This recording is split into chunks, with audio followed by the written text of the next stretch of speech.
Фабриката за шеќер 4 ноември во Битола повторно ќе проработи. Собранието на доверители ја прифати понудата за купување на објектот и производствениот процес од бугарска фирма во вредност од 3.191.000 евра. Прифатената понуда е повисока од проценетата вредност. Токму поради тоа собранието на доверители, како и стечајниот управник ја оценија понудата како одлична.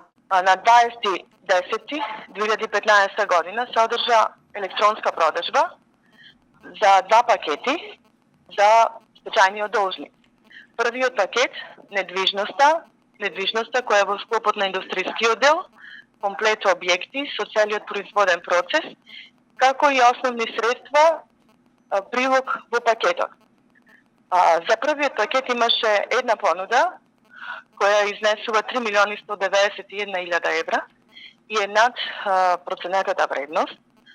Успешна понуда за која собранието на 9.11.2015 година ја прогласи за успешна. Прифатена е и втората понуда за пакетот транспортни средства. Понудувачот е од Скопје. За двете понуди во тек е изготвување на решенија. Откако ќе бидат завршени решенијата, понудувачите треба во рок од 8 дена да извршат уплата на средствата. Првиот пакет е за транспортни средства, за кој беше понудено 2,5 милиони денари од понудувач од Скопје, Пин Суровина. Исто така во тек е изготвување на решение од страна на судот и понудувачот ще уплати цената.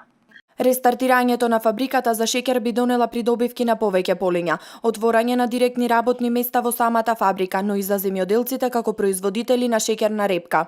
Најважно од се за градот, како и за Републиката, е првиот пакет во кој недвижност и целиот производен процес за шеќер има понуда која е над проценетата и со уплатата во Битола и пошироко работници би се вработиле и тоа значи дека би заживеел градот, како и во државата, повторно би се вратил шеќерот како производство. Огромно е значењето и поради тоа што фабриката 4 ноември е единствената фабрика за производство на шеќер не само во државата, туку и во регионот.